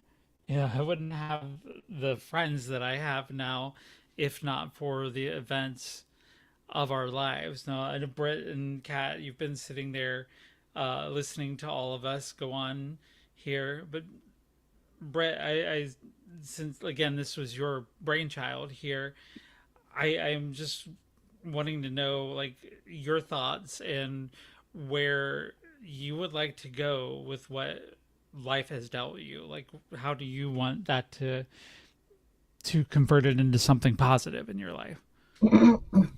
Um, so I really think that I am taking that, first of all, and breaking generational curses. Um, and second of all, I think that I can use all that trauma and everything that happened to me to really focus on being a good mother to my daughter. Um, and in a weird way, I think that that's the only thing that's going to like fix what's broken in me is like to parent my child and to be a good mom to her and for her to grow up well and happy. So that's my biggest motivation. So how does this like affect your advocacy? Like, I know you are one that gets on TikTok and does lives about this. You go into lives about this and you're interacting with people. How does this affect your advocacy? Like, I'm sorry, how does what affect it? Your experience? Oh, how does my Being experience? who you It are. affects Yeah. everything. Yeah. I would say that it's my biggest motivation. Um, I I think that I need to understand what happened to me, and that's why I'm in so many of these spaces. But what happened to me shapes everything when I'm in those spaces and how I interact and how I run lives. That's a really good question. Well, it's not something that you have to have a definite answer for. Yeah, I would just Like, say I in every know. way, really, in every Yeah. way. So you're taking what the pain that was inflicted on you, the trauma, Well, and turning it around into something constructive. yeah. Would you say? Yeah, I would. I would say that the biggest spaces I tend to either create or spend time in is spaces that are dedicated to speaking to the parents, but having them be able to see, maybe from the child's perspective, what could be happening or give them other perspectives kind of from a third party objective that they might not be aware of or haven't heard before, or maybe their child is so hurt by them, their adult child is so hurt by them that they can't articulate it calmly like I can speak to them about it. Mm-hmm. I imagine you find this in your parenting day to day.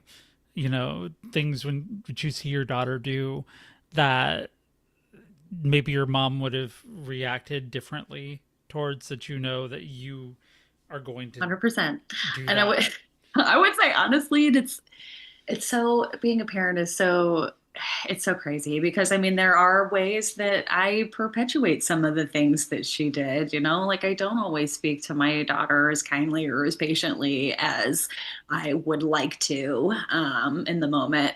But I would say a vast majority of the time that yes, it does shape my actions in a better way. And makes me think twice about, you know, well, this is how this kind of thing made me feel. And especially my father. My father was really a very mean man.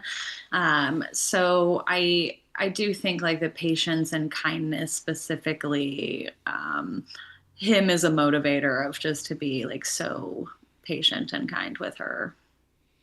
It's hard not to sometimes carry on the things you've learned growing up. Yeah. I know, like looking like when Hermie was younger, there would be some reactions I would have, and I, after it was over, I'd pull myself back from it, and I'd look at him and be like, you know what, that's the same fuck shit your dad did, or the same bullshit your mom pulled, and how dare you do it to your kid. And so I look at, you know, all of y'all, when you come to me for things, I never would have dreamed, first of all, of coming to my parents for guidance, like for why, to learn how to do it wrong. Like, you know, when y'all come to me for things like that, I try to reach down deep into what, almost like just whatever they would have done, do the other opposite thing. You know what I'm saying? That's been literally my entire life's goal is to be nothing like either of my parents. Like I've been trying really hard my whole life to be that way. And I didn't completely succeed. Okay, I'm still my parents' child, but like I did a pretty all right job. Okay, I did a pretty all right job. You And got I a little think bit of part of it is, and I think part of it is too, I would guess, especially Sheila, since, I know how you are with your kids. I think part of it too is even though sometimes we fall victim to some of the same pitfalls, right? Or similar pitfalls, right? In terms of maybe we lose our cool or we don't respond the way we know we should in a moment, right? Or we fall short. I think oftentimes one of the big differences is I think probably that we all try to work a little harder to reflect and apologize on some level, right? Or correct the behavior after the fact and say, hey, you know what? Acknowledge what I just did just there wasn't cool and I'm sorry, I do right? that to my 12-month-old infant, or, Yeah. you know, since she was 12 months old or earlier, is, you know, oh my gosh, I know I spoke a little, you know, harshly to Hmm. you and you didn't deserve that, baby. I'm just having a really bad day. Hmm. And the older she gets, the older they get, the more that they will recognize the importance of that because that language has always been a part of how they grew up, right? And that's the important part is that, we're gonna all fall short, right? I mean, relationships, adulting is hard stuff, and we don't even begrudge that from our parents. Adulting is hard, but there has to be that reflection to say, hey, I'm aware that I messed up. I'm honest enough with myself to know I need to admit that I messed up and I did misstep and I need to correct it. That's the final part that I think a lot of times we miss. I mean, I've missed that part plenty of times where it's like I don't, we don't always work that extra effort to change the correct the behavior, right? Sasha, you talked earlier about, kind of your family kind of going 10 toes down with it, right? Yeah, I did these things, so what, and kind of, you know, not only not apologizing for it, but kind of saying, oh, well, hey, you're the way that you are because of me, so I must have done something right. It's like, no, that's not how trauma works. Like, that's not, you can't take credit for this, because I worked hard in spite of my trauma, right? It wasn't, because of you. It's because I had to deconstruct all the crap that you put in my head, right? Yeah, I hate that sometimes when they're like, "Oh, but look at how strong it made you. Right. Look at how brave it made you." Like, no, I didn't want this. Right. no. Can I be less brave, please, with the less Right. trauma? Can I be less strong, please? Great. I did not ask for this strength. I did No, not no, ask no. for I this at don't all. care. I don't care that it formed me into the person I don't care. I didn't want this. Exactly. Oh, no, this is very akin to what people tell me and other trans women all the time is you're so brave. No, I'm fucking not. Honestly, I just didn't want to kill myself. Yeah. I wanted to stay alive, and that's why I am who I am. That's why I had to pick my own literal survival over the acceptance of my parents because I mean, and I don't know if my parents realize this or if they even give a shit, but they got to have either a live trans daughter or a dead son. Yeah, that's definitely like the number one, like, alternative, not being there and just being. It's usually that's why they say protect trans kids, because protect trans kids means like you want to prevent them from unaliving themselves. Look at me saying Right. unalive. We're on YouTube. I could say it. Fucking killing ourselves. Yeah. Yes. Let's be real. I'm so tired of the YouTube language where we can't literally get into the meat of discussions like rape Yeah. and suicide and things like that because it is very much very much something that people are like, no, we don't want kids getting mutilated or anything. It's not about that. It's about letting them embrace who they are so they don't fucking kill themselves. Right. That's it. And I'm glad down that as far as I'm gonna go for right now. But Katie Bug, you've been sitting over there quiet there. Where are you at with all of this, and how are you feeling? With what we've talked about tonight. Well, I definitely agree with Sim that it's like different songs, but the same notes. The taking credit for your children's success, even though it was in spite of you, you know? Oh, you guys turned out fine. A lot of like the gaslighting and being like, that never happened. Another note that I heard throughout this discussion, I was like, check mark, check mark. Abandonment, um, forcing your child to be the parent in the relationship and having your parent come to you and asking for help and venting their feelings and turning you into the mature one. My mother, she's the baby of the family. And I've been thinking a lot about this. A huge part of why I did want to do this, but also why I didn't, is because I think that my mother may or may not see this.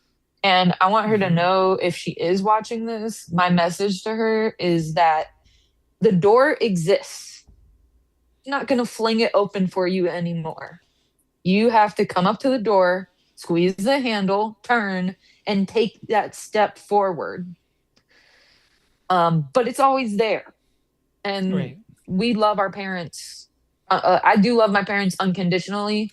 That doesn't mean that I can go back on my boundaries.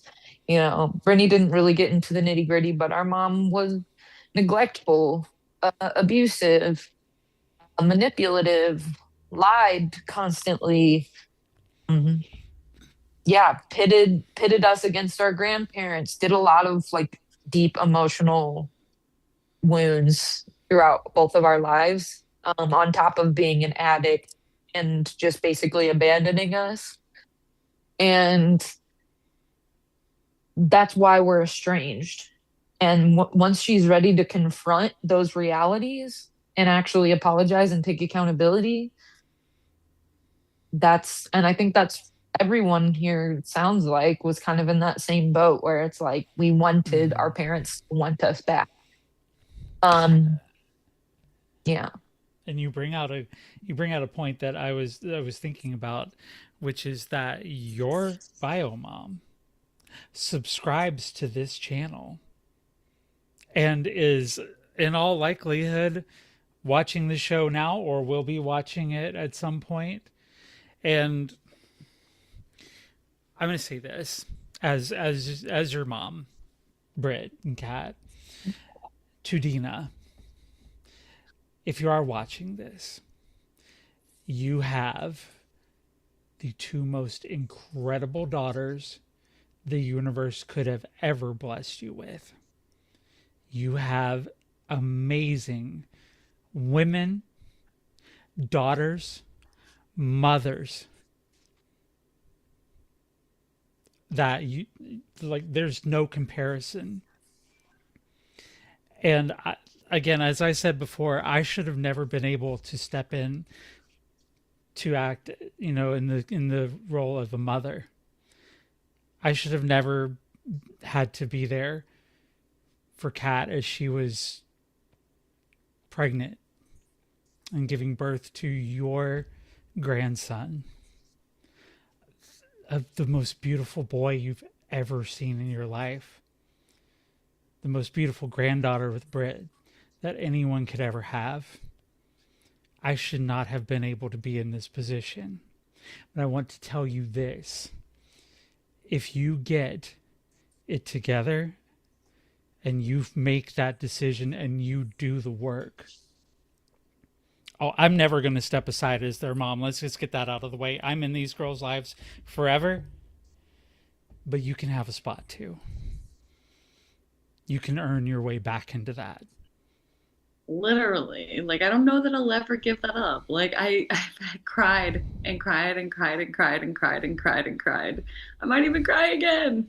I don't know if I'll Crying. ever give up wanting my fucking mommy to be there for me, man.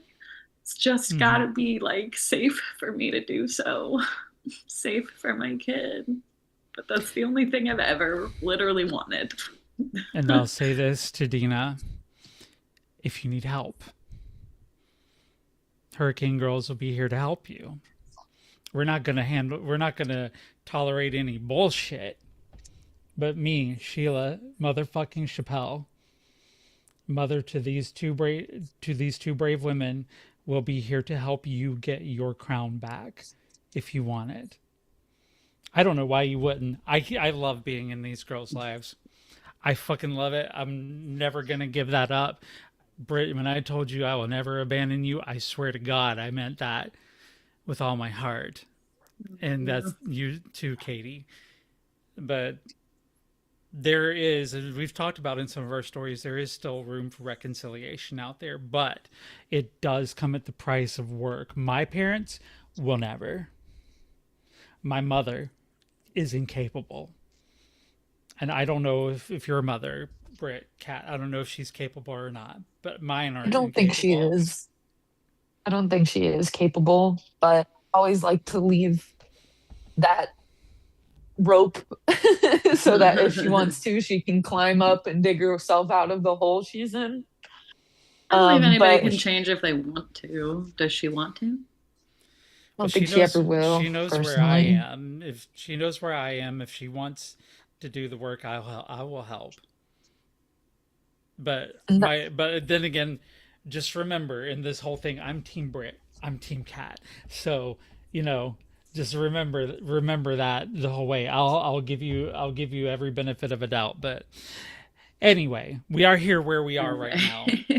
We are here where we are right now. And God damn it, Zoom, I'm not raising my hands. I just talk with them. Like, what the fuck? Yes. And I think we've come to a point here in the show. We've all shared. This has not been our usual show. You usually, there's usually a pussy joke in there somewhere. We're talking to bands.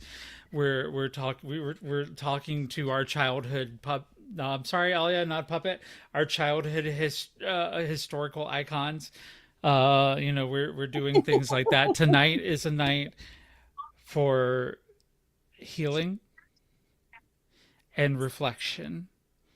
And all of us here have been psychologically naked and have opened our souls to the internet and to the wonderful people in chat who have been chattering along and talking along and commenting. I haven't addressed everybody, but I've been reading it as we go. We've taken a moment to be vulnerable. And that, I think, I appreciate, Britt, you for pushing this idea, and Kat, for you being, you jumping right into it with both feet. And I think now would probably be the right time for us all to give our final thoughts for the night. And I kind of want to make it less. I kind of want to just, I'm going to do something different tonight, and I'm going to start. I almost always do the final thoughts. I always do the final thought last. But I'm going to start by saying that I appreciate that throughout the trauma, this is a group of women who take trauma and make strength out of it. That we go through the crucible and we come out stronger because we're women in 2026 America, and we've got fucking shit raining down on our heads all the time, and we're sitting here not letting it wreck us but letting it make us stronger. We're weak sometimes. God damn, we're weak sometimes. Sometimes we couldn't find our ass with both hands, but we eventually keep on trying until we get there. And a lot of us, like, we're all sitting here being an example for the younger generation, even those of us who don't have kids. I do. And y'all, and my kids look to y'all. They look to Sasha, Hillary, Sim, look to Mary, to Alia, and even, as the younger siblings, they look to you, Britt, and you, Kat, and they're learning how to be women in this world, or learning how to be human beings in this world. And I can't tell you how much that means to me, that despite our trauma, we are fucking hurricane girls. And we never, ever let anything stop us. We might get slowed down for a while.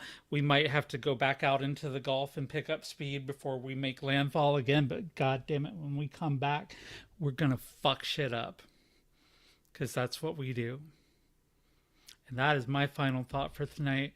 I'm so inspired by my two daughters, by Sam right now. Let me make a special mention of Sam too, because Sam is away making things better for herself right now.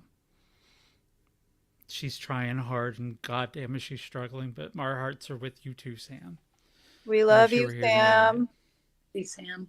it. Yeah. Thinking about her so much. So, Alia, we haven't heard from you in a minute. Let's get a final thought from you.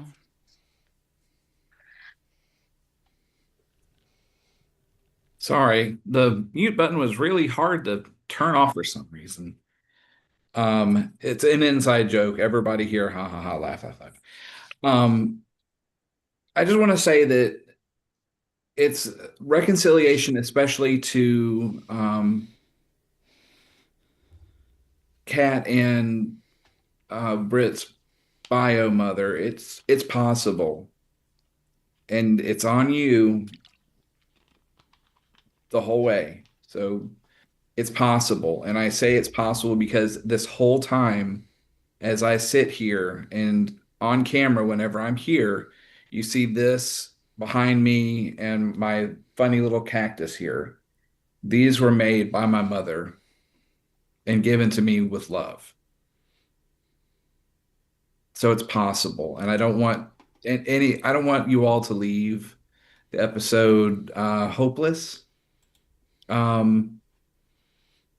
Because there is hope for some, but the work is hard. The work is hard for the people who aren't even supposed to be doing the work. And just remember to give yourself grace. Remember to love yourself and find people like I found my people here that will love you. That will love you. Thank you. Hillary, your final thought for tonight. The fact that one thing that hit hard during this entire thing was the fact that everybody was realizing, oh, they didn't need to be strong. They could have not been strong. Like when I put the restraining order on my father, I realized, like, something I forgot to mention earlier, it indirectly helped my mom because my mom's house phone was my house phone. So he couldn't call my mom, and it's protected my mom from being used more because, as I said, my mom likes to be useful and helpful and kind, and she would always bend to his will and be at his beck and call if he got a call to her. So I appreciate the fact that you acknowledge that we shouldn't have had to have been strong. Like, because I'm not mad at my mom for that, because because at generational, my grandfather, her father, and my grandmother, her mother, were of the faith that children are supposed to be seen and not heard. And my mom became that way with her husband. And even though they were divorced at that time, she still wanted to be there and be seen and not heard and be helpful.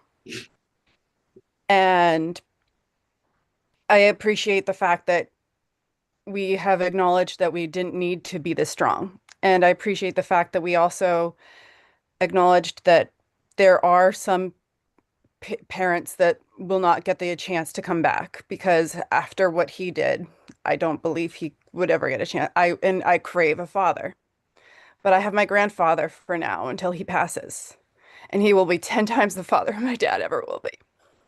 And I appreciate you all for putting that message out there because people don't realize that we don't want to push our family away. Just like Britt said, we are born into this world loving our parents. I loved my dad. He made me a keychain that I carry around every day that says Hillary the Queen.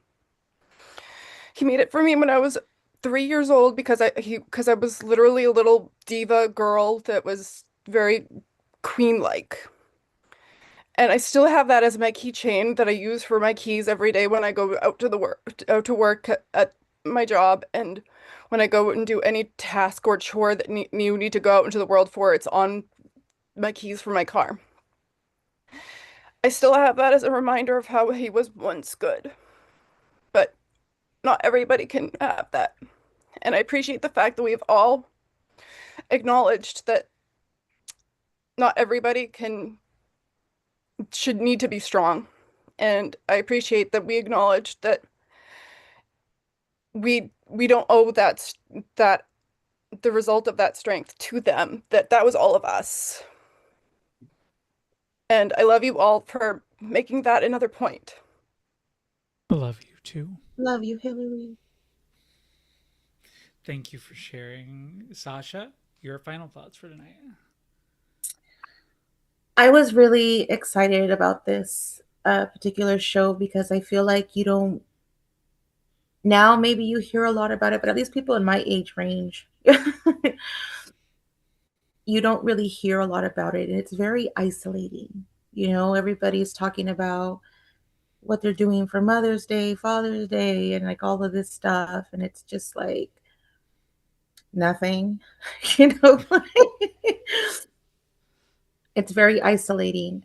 So I was really excited about this particular show mainly because I wanted Katie because she's so young, and you know, I wanted her to know and see and understand that like what she's doing is not this like evil thing, and you know, you are correct in your decision to do what you're doing, and you're not alone.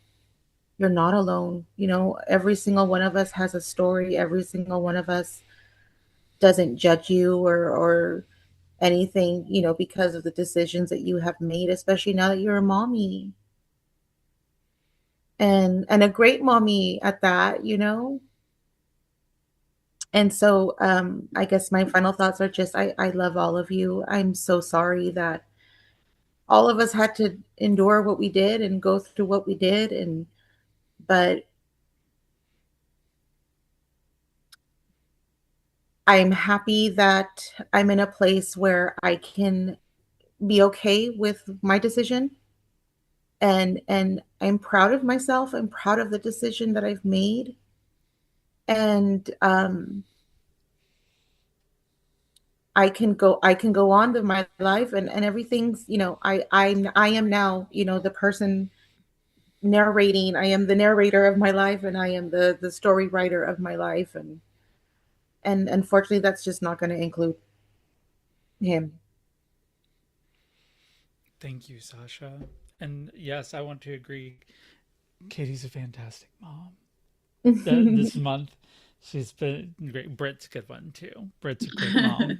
Yeah, Love you but both so much. yeah, like but Katie especially has been so worried about whether she'd be able to be a good mom to this baby, and just every time she's just knocking my socks off. She's just like, okay, like this is natural. You're like what, you've done this before, right, Katie? Like you have a secret child somewhere that we don't know about. But no, I appreciate you, Sasha, and so much for sharing your story tonight too. Sim, your final thoughts. Um, a lighthearted one and then a more serious one. So a lighthearted one.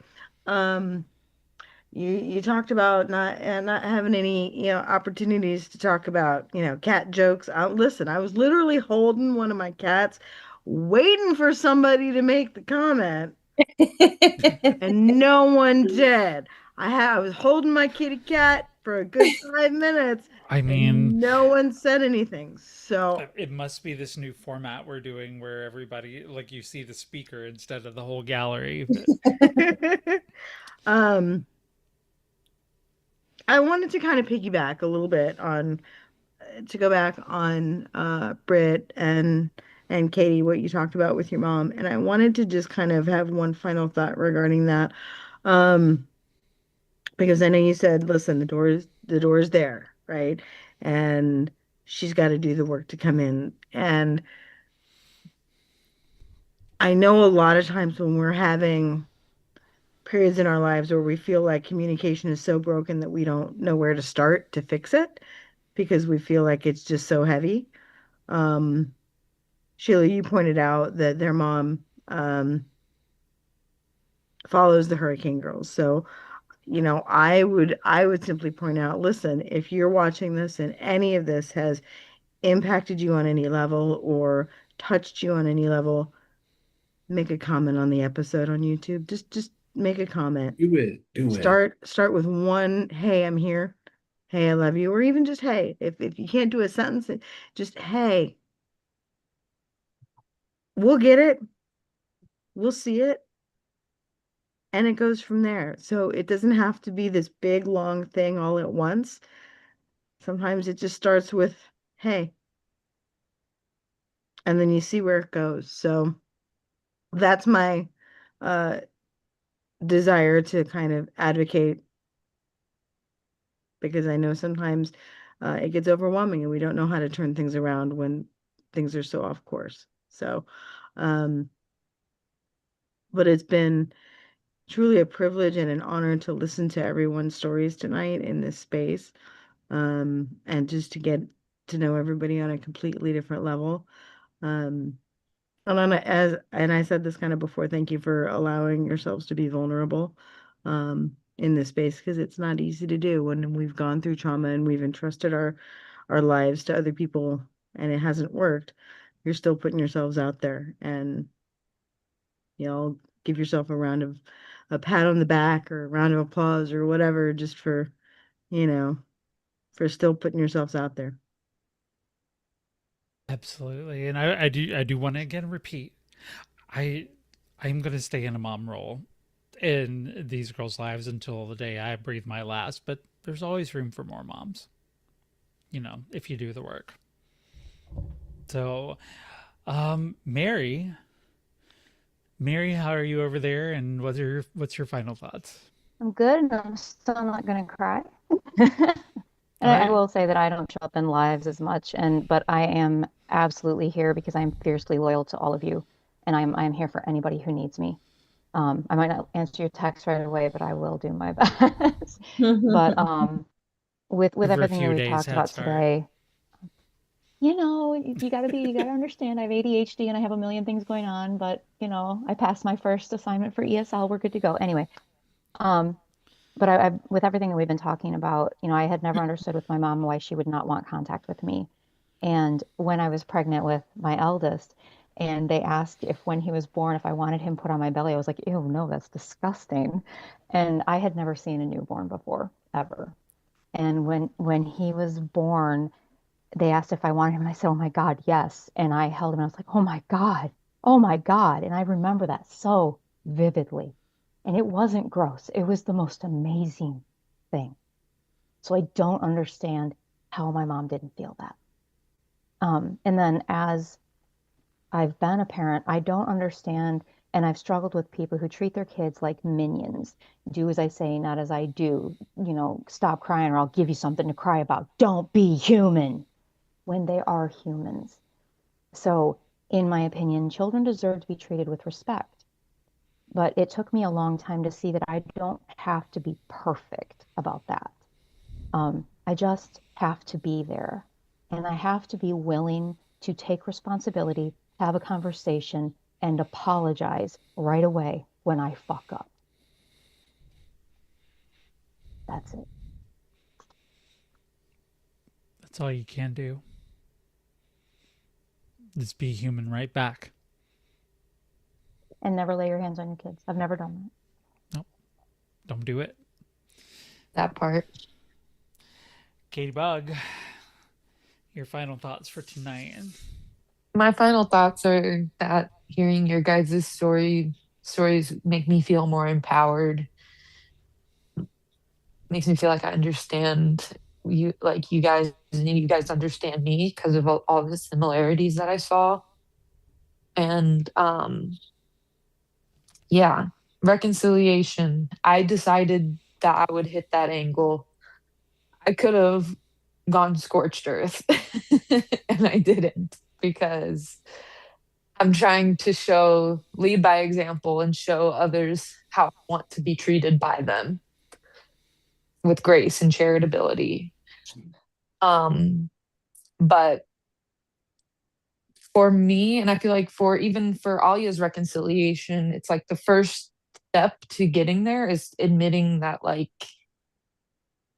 yeah, making the effort to reach out and admitting that, oh, like, I'm sorry. Or even if it's not like an official apology, just like a gift and a nod, sometimes that's enough. And um I would love to go scorched earth at some point, possibly in the future. But You might still. I mean, that's not off the table. But it's up to I you. I feel so much more empowered in my decision, and I feel like I finally am even with me being charitable and saying the door exists, you can open it if you want. I still choose myself and my safety and my son's safety. And I wish that parents would understand that those are the stakes that we're dealing with. This is not, oh, I don't like this thing about you. Your personality sucks and I don't want to be your friend. No. It is literal, like, safety, like life and death and like active harm type stuff. And so it's not a trend. We don't take it lightly. We can still love you as a person without allowing you to stomp all over our own mental well-being. So I think Thank you, that's Katie. it. You guys are all so strong, and I look up to every last one of you. Love you, girl. We love you, Katie. Yeah. Britt, you're the last one up here because this is your bailiwick here, your wheelhouse. What are your final thoughts for tonight? Well, I'm no expert. I am just somebody who's been through a lot of trauma with two very difficult parents. And something I'm really passionate about because of that and because of the life that I've lived. But I don't claim to be an expert, nor do I know, any actual information. I just know how I feel and what I would want for somebody to say to me, in order to get, back in their good graces or them back in my good graces. One thing I'd like to touch on is the scorched earth thing. Man, I would love that. But I think it's going to take a time where the older generations of the family don't exist because at this point, that's kind of what's driving a lot of like the guilt. Like I probably won't feel guilty anymore once that's part of the equation. But I definitely yearn for that. I can definitely feel you on that one, Katie. I also want to say that really everybody's story was very touching, and thank you for sharing. That's actually a big part of why I do what I do is because my brain likes to, when it finds something it has a special interest in, it likes to know as much information about that particular topic as it can possibly get. So hearing everybody's story and the different reasons that people may go no contact or great contact or be estranged, it really helps me to understand the machine, if you will, and it helps me to feel less alone. And like there are other people who are going through what I'm going to. I'm not the only one, so I feel less alone. So thank you. You're also strong to have gone through the things that you've gone through and to still be here and willing to talk about it. Thank you. And then the last thing that I'd like to touch on is just kind of a common theme that we have all been saying. Nobody is asking anybody to be perfect. If you are the estranged person, like if somebody has estranged you, your children have estranged you, nobody's asking for you to be a perfect person. All they ever want you to do is take accountability for the things that you have done wrong and, not harm them moving forward. People are allowed to set boundaries, and that doesn't mean they're trying to control you. But, a lot of the times these boundaries are very reasonable. So, just take accountability for the things that you do in your life. And this goes for anybody estranged or not. Like, I'm the most accountability taking person that I know. I just love to be like, I'm the asshole. And I'm probably very much alone in that. But how does it harm you? Even, like, of course you should be sincere, but very rarely is it ever one person's problem. Like one person ever isn't ever coming into the situation and causing the problem for both people. Like both of you had a part in it. Apologize for the part that you did wrong in the situation and then stop doing it and move forward. A lot of the problems that I see coming from these situations is literally because the person's just going, "Nuh-uh, I didn't hurt you." Like 9 times out of 10 is the reason the estrangement happens is because the person's going, "Nuh-uh, nuh-uh, nuh-uh." So that's my very final thought is just take accountability, you assholes. I love that. Thank you so much, and love you so much, Britt. And Love you. Thanks for I'm having me. This has been really fun. I'm glad you got to have a better experience this time. So I'm very, very proud of you. And you need to hear that, Katie. You need to hear that too. I'm so proud of the two of you, and proud to be your mama. But that is it for tonight's show. Again, next week we will be visiting with another one of my daughters. Probably is going to be a bit less serious, but Hermie's going to be here. She's going to be turning 14 years old. Oh. And we're going to be talking to her, just kind of sitting around bullshitting. If you think that because we have a younger daughter on here that there won't be swearing, oof, you haven't met my kid. So yeah. But for tonight, I appreciate everybody listening and everybody staying in the comments. And for those of you who are out there listening, whether it be right now or later on, especially for certain someones, we just hope that something here has either given you something to identify with, or touched your heart, or kicked you in the ass, if that is what you need to. So with that being said, I am Hurricane Sheila, America's ex-girlfriend, Category 5, Hurricane Girl.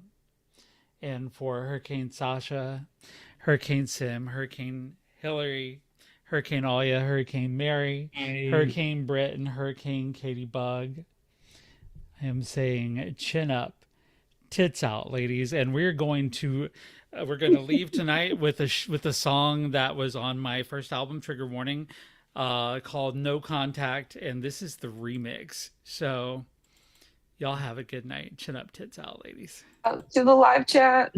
Woo, woo.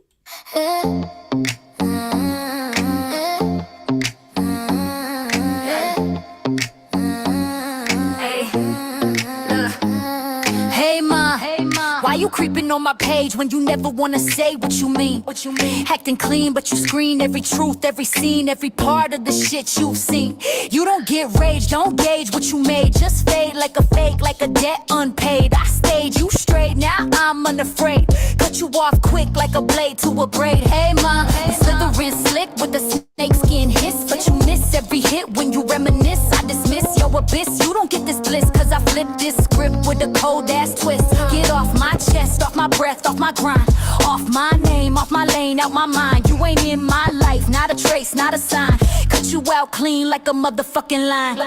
I'm detached, unmatched, venom in the syntax. Rewind, relapse, nah bitch I don't backtrack. You gaslight, act right, never did, that's facts. Now I cut cords quicker than a motherfucking axe hack. You broke every vow, every now, every then. Now I break every tie, every why, every win. You a rerun story I won't play again. I'm the truth you avoid and the pain in your pen. Hey ma, kiss my ass, that's facts, no cap. You ain't ever coming back, dead track, click clack. Left me hollow in the dark where you let me bleed. Now I rise while you're stuck in your own damn greed. Cry to someone who gon' fall for that act, but I'm done and I'm gone and I'm never looking back. On God, this bond, nah, hell no, that's crack. I'm permanent militant, living in no contact.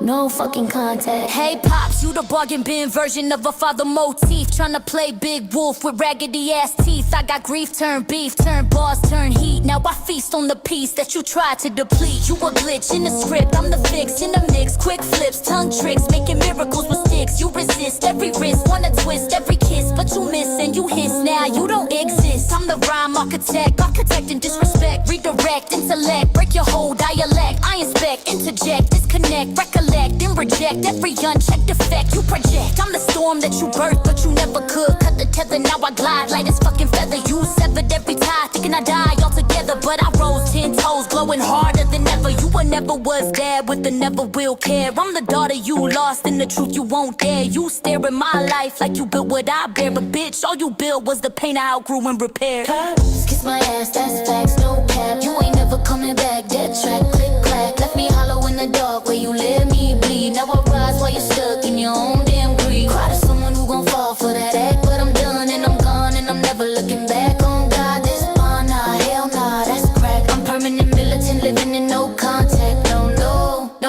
No fucking contact. You told me silence, you told me fear, but baby, hear me crystal clear. I ain't that girl anymore, no tears. I'm the nightmare you made and the truth you feared. Now watch me. No fucking contact. No fucking now watch me. No fucking contact. I'm the syllable sniper, the sister you dodge. Goddess of trauma, turn liquid barrage and collage. Camouflage, sabotage in the garage. Turn a monologue verse to a full charge. I'm a prodigy, prophecy, bodily. Gotta see better than you ever were, honestly, audibly. You a comedy out of me, lost in hypocrisy. Trying to hold me the name that ain't never been God to me. I'm the product of pain, but I flip that stain, turn shame into flame. Now I reign untamed. I'm the hurricane bane of your little mind game. Say my name and choke on the spark. I became now fade like you always did, like you still do, like you taught me to expect. But I learned to climax. The only way to win, no contact. Hey y'all, kiss my ass, that's facts, no cap. You ain't never coming back, dead track, click clack. Left me hollow in the dark where you let me bleed. Now I rise while you're stuck in your own damn greed. Cry to someone who gon' fall for that act, but I'm done and I'm gone and I'm never looking back. On God, this bond, nah, hell nah, that's crack. I'm permanent militant, living in no contact. No fucking contact.